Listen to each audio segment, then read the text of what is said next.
Today we have Sharon Carson with us in the studio, and we'll be talking about her amazing story and her unique lifestyle. Hi, I'm Sharon. What are the biggest challenges you face with your self-sufficient lifestyle, and how do you deal with it? Getting old ain't for sissies, as my mom said. Getting old is hard. Missing my husband is daily. I mean, we were together 38 years, had 3 kids. We were soulmates. He was my partner. But, you know, you have to, if you're a gardener and you garden every single year, you get really used to being in sync with the seasons and the harmony and the circles of life. So whatever is the circle is what you have to become content with your daily journey. There's a song that I like to sing by Buffy St. Marie called The Circle Game. And it's all about life being a circle. Not very many people get to live that way anymore. So when people come for a tour or come to volunteer, they get to walk into this other world that there's not hardly any place like it around. It's a unique, like you said, it's a slice of heaven. It's a unique place. It is, and we've had our parties where we've had art parties where people did artwork, and the memory of that party is on the buildings. And you know, my friend Wayne, who came, he asked me. I told him he could do a painting, and everybody's got an artist in them somewhere. But to have their work of art on one of my buildings, and no matter when they come to visit, no matter what changes, there it is. Still there, you know, is really kind of cool.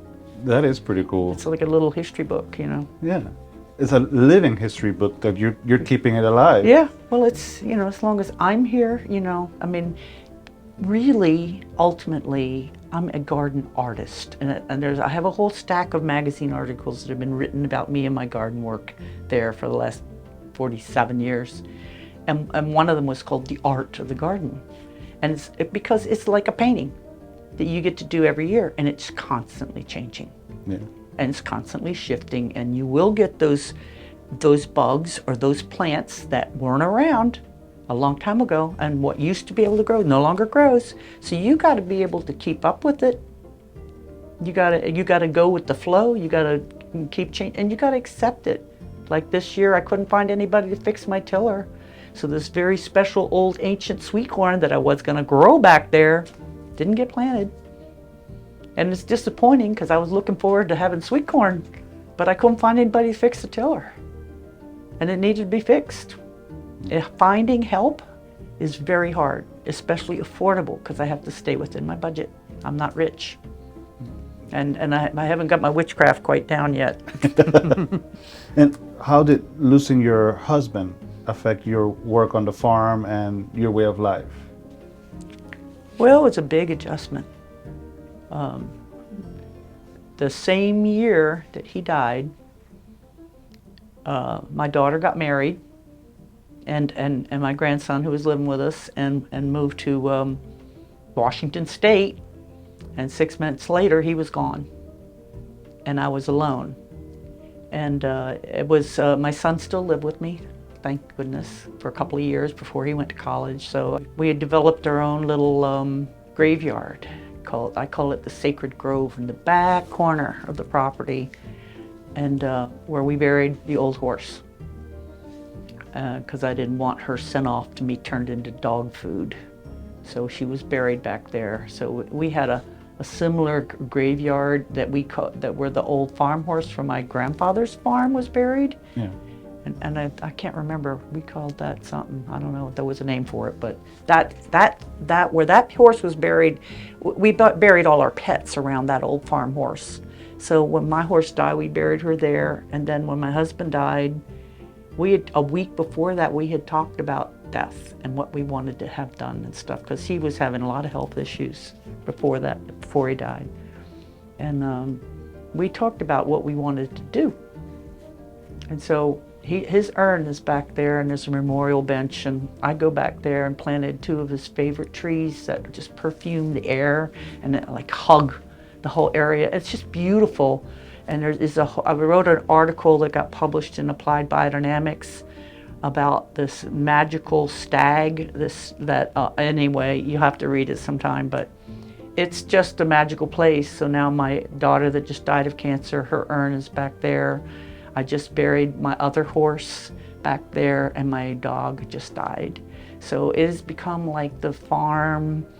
It's literally become the sacred grove. And I go out there and play my native flutes when I want to pray or talk to them. That is beautiful. I can see why you refer to it as a slice of heaven. Yeah. You still have your loved one there, and they are in heaven. And not only that, but one of the things we talked about when he was a friend of ours wrote a book, a biodynamic grower, and I think he was living in Montana at the time, wrote a book called Soul Journey Medicine and it's ironic because now they're having composting talks about the legalities of composting people when they die. That's a thing? Yeah, I just saw a thing on television about it, and whether it's legal and they're working through all the legalizations, because a lot of people want to do it, and they take the finished compost, and they wrap it up and give it as gifts for people to take it to different places to put in their gardens and plant trees and stuff like that. It's a whole other way of looking at things, but I thought it was pretty cool. But my husband and I were talking about that, and that guy wrote a poem. The end of the poem was all about composting and about how he would do it. And so it's all about biodynamics and composting and that kind of thing. And I am a biodynamic gardener, and I've been biodynamic for about 35 years now. They gave me a lifetime membership. How do you stay connected with your friends and family and the local community right now? I'm addicted to Facebook.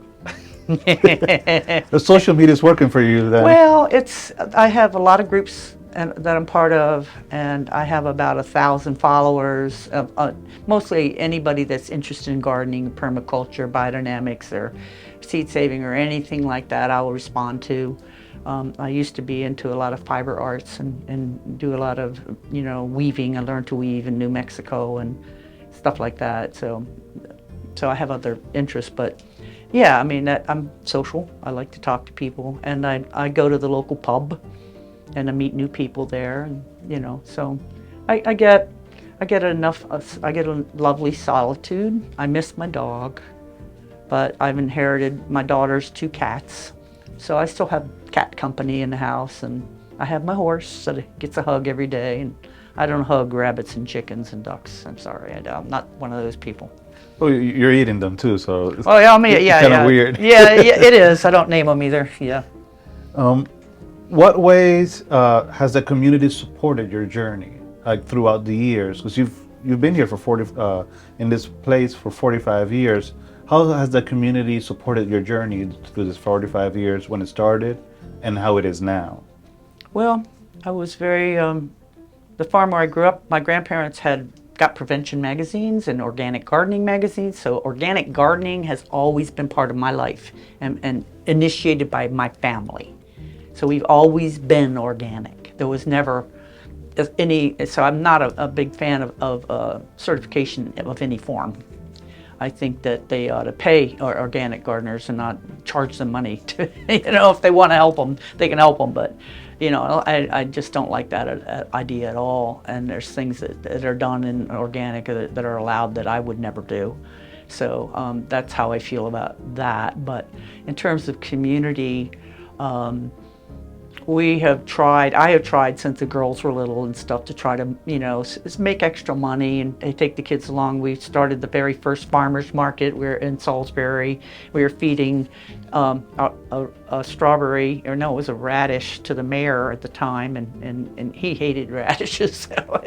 But anyway, we did that first farmers market. We published Eastern Shore Organic Directory. I was involved with doing a farmers market in Lewis way before they even had the Lewis Farmers Market. So I've been part of that thing all the time, but my focus has never been to try to make stuff to sell. My focus has always been feed my family first. What's left over, everybody else gets. Yeah. I mean, that's the opposite of the way most marketing is done. Most farmers are killing themselves trying to grow all this food, and then a lot of them end up at the end of the day throwing it in the compost pile after doing all that work. And it's like, no, I'm not doing that. You know? So, and I love saving my own seed, and see, because I think you get this great strength and resilience when we're trying to save and preserve our culture by having a seed bank in Finland, and in 0 degrees, and think that's going to save us while we use hybrid seeds and everything else everywhere else. That ain't working. You got to have a whole community of people that are saving their own seed and exchanging them, and they've got to be growing every year or every few years so that they are in tune with. You can't stick them in a vault somewhere, Yeah. So, how do you keep yourself healthy and well in this lifestyle? well, I haven't had a cold in 30 years, so I get up. I think just eating out of the garden. If I get out and I'm hungry and I'm out in the garden and my stomach starts rumbling, and a lot of times I want to keep on doing what I'm doing, so I'll eat a dandelion leaf, which is like a powerhouse of potassium. Dandelion? Oh yeah, we're busy spraying Roundup on them, and God forbid, and having lawn ads to kill the dandelions, but they're probably they've been shown to be helping cure cancers. I make dandelion wine. I make dandelion tincture, so it's easy to take. It's one of the most nutritious thing out there. Many herbs and weeds are, but I think eating out of the garden is the most important thing. I no longer have to buy any juice, or very, very few fruits, because I grow so many fruits, and I grow most of my food. Not all of it, but most of it. So the things that you're growing at the same time are on top of feeding you or healing you, as you or consume keeping me from getting sick. Even the activity by keeping doing this Yeah, gardening. well, I don't need a gym.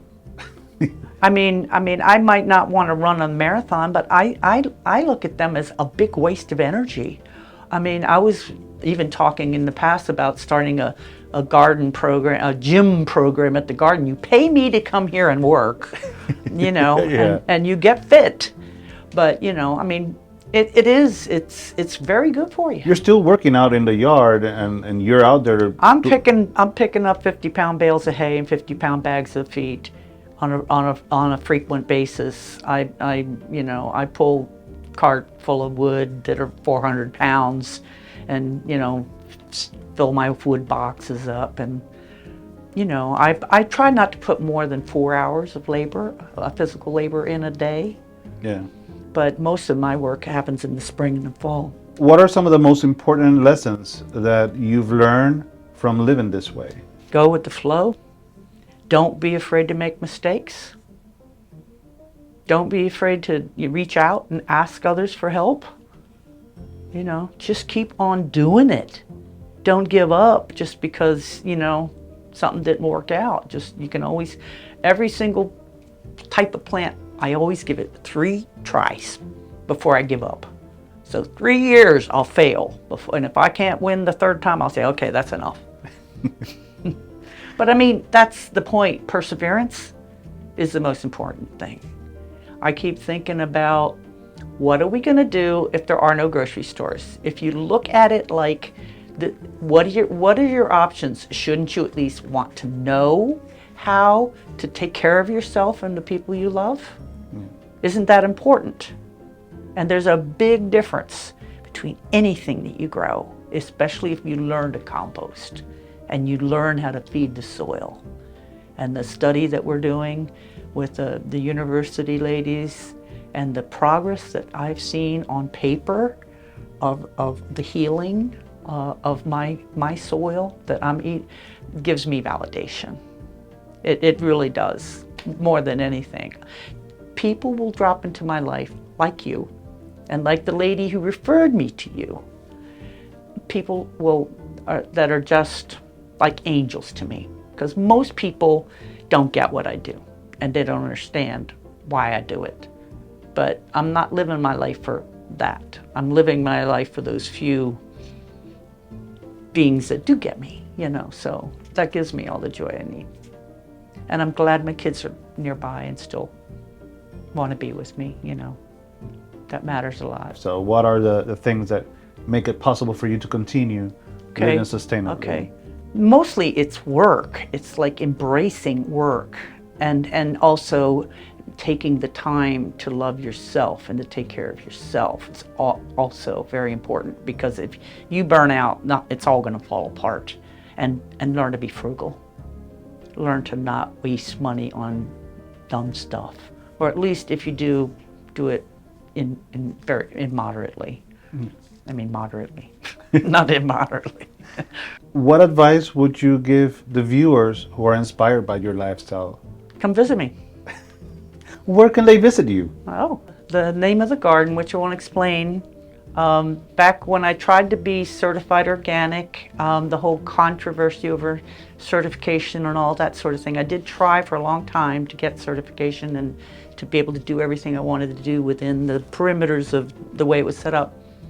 And I decided at one time, after frustration, I decided I was just going to call it Sharon's Natural Gardens, and I'd make my own rules.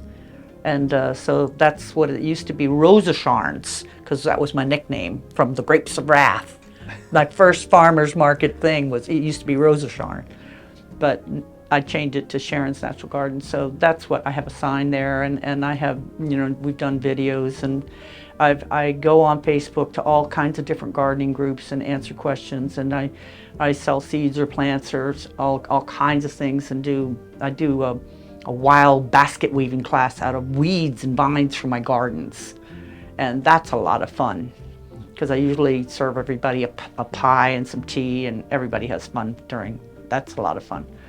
But, so there's a lot of I got my fingers in a lot of different pies, and it keeps life interesting. You keep yourself busy. I do, but I like that. But I also can take a day off and do absolutely nothing but sit around watching videos. Would you like to give the audience a last thought, leave them with a thought from Sharon? Yeah, I'd just say, just get out there and do it, and learn to compost, because you cannot do proper gardening buying soil in a bag. If you have a unique story or lifestyle, feel free to contact us so we can share it on our show. And to find out more, reach us at pack14.org. Thank you very much.